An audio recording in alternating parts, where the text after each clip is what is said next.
In this episode of Toxic Trends in the Beauty Industry, I'm doing a deep dive into the Sephora Tween, a TikTok-born craze where kids as young as 8 are posting their skincare routines and beauty hauls. What started out as cute and viral has now blown up into something much bigger. It's made headlines, pissed off dermatologists. This is a 9-year-old's face. Oh my God, this is a chemical burn. Shifted consumer trends as we know it, and even stirred up some political beef. All from one viral craze, teens chasing anti-aging skincare. So what the hell is going on here? What are the cultural implications of this? How concerned should we really be? And where do I, as a social worker, stand on the issue? Let's dive in. Sephora kids or tweens usually refers to Gen Alpha. These are kids born after 2010, so they're 7 to 14 years old,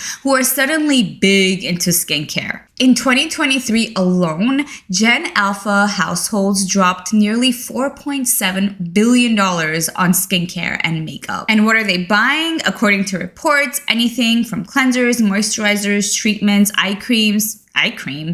Eye creams are more or less a scam, but I digress. And sure enough, after scrolling through a quick TikTok search with the hashtag Sephora Tweens, it seems like most kids are obsessed with lip balms, lip gloss, body butters, body sprays, which makes sense, right? This is stuff that smells yummy and it's fun to act grown up with. But sprinkled in there are some questionable products that I personally wouldn't let my teen or tween touch, like Glow Recipes Watermelon Dew Drop. This has over 20 unnecessary ingredients for tween skin, like niacinamide, fragrances, extracts, or the Glow Recipe Pink Juice Watermelon Glow Moisturizer, which has over 37 ingredients. And it's marketed as plumping because 9-year-olds definitely need plumping, right? And look, these ingredients are not toxic per se, but at best, they are overkill, and at worst, they can cause some irritation and allergic reactions. But hey, they have cute packaging. I mean, I'll give them that. I am a sucker for some cute packaging. And don't get me wrong, I loved experimenting with makeup when I was a tween.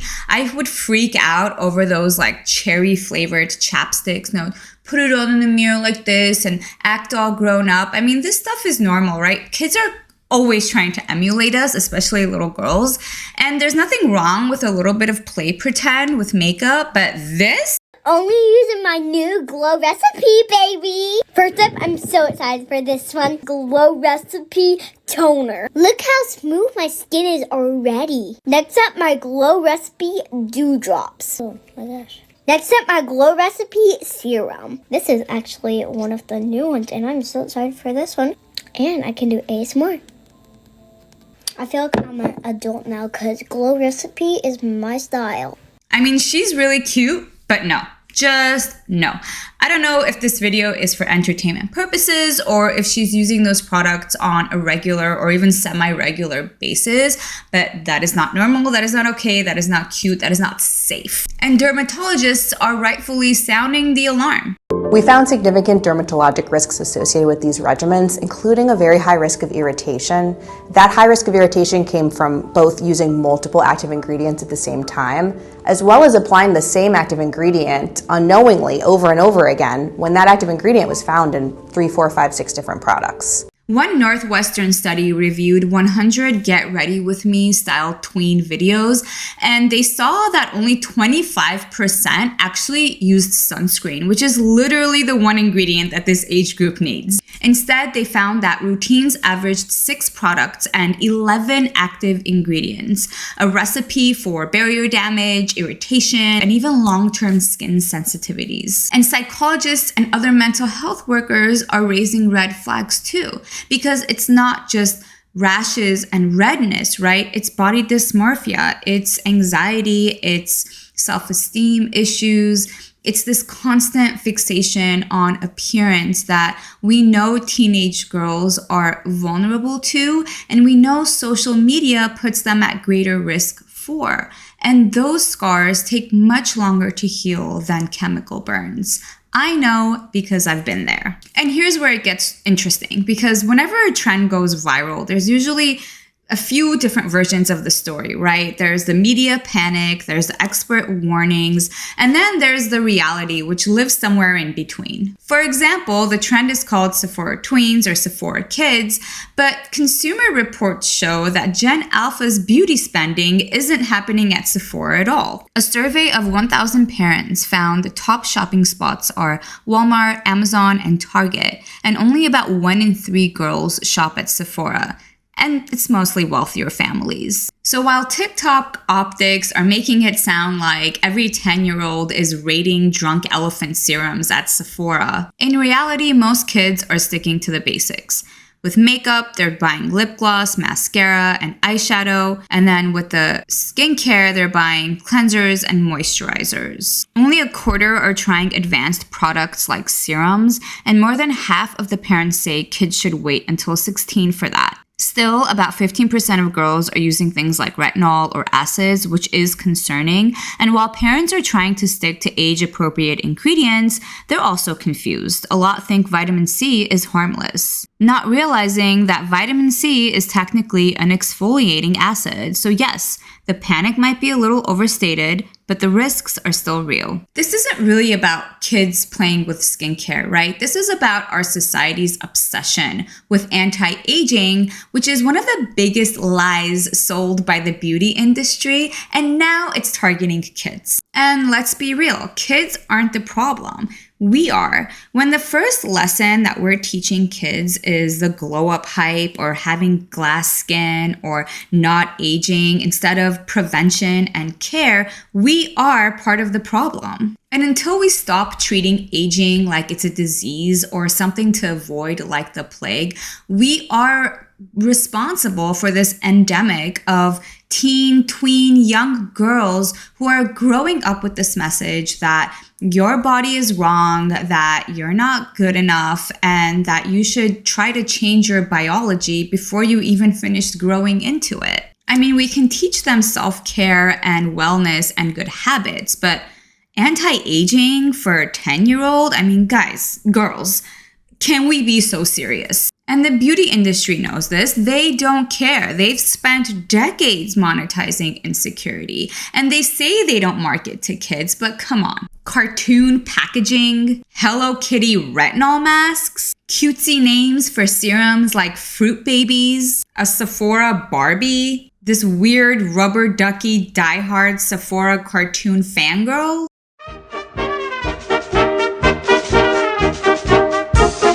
The industry doesn't care. They don't care. Because the earlier they hook you, the longer they keep you as a repeat buyer, as a loyal customer. And from a social work perspective, this tracks because mega industries and mega corporations have never been invested in public health. They've always targeted the most vulnerable, and women have always been historically the most vulnerable to beauty industry manipulation. So it comes as no surprise that we're not able to protect young girls because we as a society are also vulnerable. We buy into the same gimmicks, the same obsession with anti-aging, the glossy packaging, the idea that it's just one more serum, one more treatment, one more procedure away from being better version of ourselves. We fall for it too. So of course we're gonna fail to put up safeguards that protect young kids. Again, I'm not saying that kids shouldn't learn about self-care and wellness. They absolutely should,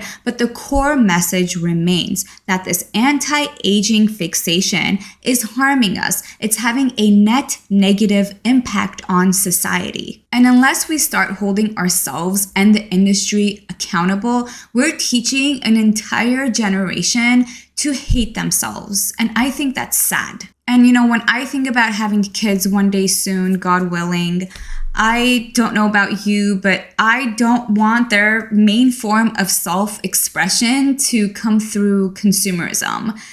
I don't know how I'm going to avoid that, but TBD. Speaking of accountability, this person, California Assembly member Alex Lee, did try to do something, and he was shut down by the beauty industry real quick. Stick around for this because this is where it gets really interesting and exposes the beauty industry for the hypocritical, predatory beast that it really is. In 2024, Assemblymember Lee introduced the Sephora Kids Bill, AB 728. This would have banned the sale of anti-aging products with retinol or strong acids to kids under 18. So they would have to be accompanied by someone over 18 in order to purchase these products at like a Sephora. And when it came to online sales, websites would have to do the pop-up screen where you verify that you're 18 and over, similar to like vapes and other adult sites. Was this a perfect bill? Probably not. Some dermatologists did share a valid concern that it would block access to acne treatment, which a lot of teens, as we know, need. And also, it would restrict access to teens who needed this treatment without necessarily going to a dermatologist because, that's expensive. So there were a lot of issues within the bill that needed to be clarified, but was it a good start? Absolutely, yes. So the bill passed its policy committee. An 11-year-old named Scarlett shared her testimony about how she got a chemical burn from a kitty face mask that was laced with retinol. Here is a piece of her testimony. Thought the products weren't working, so I kept using more. One of the worst things I used was a face mask that looked like a kitty cat. I thought it was cute and would make my skin glow. I didn't know it had retinol in it. I didn't even know what retinol was. One night, my face hurt so badly that I was crying and couldn't sleep. I went to tell my mom. She found out what I was using and made me stop. For about 2 weeks, it was really painful, and I had a hard time sleeping. Years later, I still have bumps on my cheeks. If you look at my cheeks now, they get red and itchy when I sweat and when I am out in the sun. I used those products because I wanted to feel pretty and more confident, but now I feel embarrassed and pretty self-conscious. I wanted to say this. It should be a no-go for companies to sell these products to kids. It's not just about the ingredients. It's about feeling like you're not pretty, popular, or worth anything unless you have all the cool skincare. Companies put retinol in bright-colored packages and packaging with animals' faces and sparkles. That's not for grown-ups, it's for kids like me, and they know it. Kids shouldn't be able to buy products that can hurt our skin. Companies shouldn't be using other kids to sell us those products. They're using us to make money and they're hurting us, and that's not cool. The bill was sent to Appropriations, which is a committee that determines the fiscal impact of a bill. And even though this bill was non-fiscal, meaning it wasn't going to cost the state any money, it was sent there anyway and then quietly killed without even making it to the assembly for a full vote. Meanwhile, while this was all going on, the beauty industry's powerful lobbying arm was spending thousands of dollars in Facebook ads to misrepresent the bill, for example, claiming that it would require an ID to buy cosmetics. It didn't, but the damage was done. Lobbyists won, and kids like Scarlett lost. And to me, that's the real story. When billion-dollar corporations fight so hard to protect their profits, despite the testimonies, despite dermatologists' warnings and concerns, despite real kids like Scarlett who suffer real damage, we don't have a Sephora Tween problem. We have a systemic one. Now, I don't want to leave you all doom and gloom. There's always hope. Since the explosion of this trend, dermatologists and other skin educators are flooding TikTok with age-appropriate skincare advice. Some brands are finally labeling kid-appropriate products. And skincare creators are stepping up and pushing back with educational content like this one. So I would say that there is more public awareness around it over the last couple of years. And hey, just by watching this video, you are now aware. So if you or someone that you know has a teen or tween girl, please send them this message. The message is that for teens and tweens, skincare should be very simple.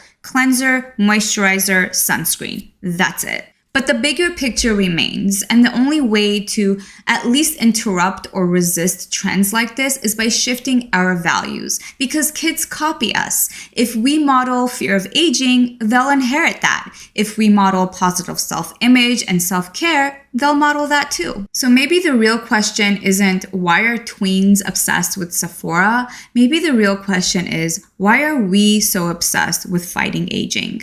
And I'll leave you with that. If you found this deep dive helpful, don't forget to subscribe to my new channel and maybe share this video with somebody who might benefit. Also, I'd love to hear from you. What was your first beauty obsession as a kid? For me, it was lip smackers, Bath and Body Works, ew, and that like really glossy lip gloss, the metallic eyeshadow, oh, and I can't forget those glamour shots. We all had a phase. Thank you so much for watching. Bye. See you next time.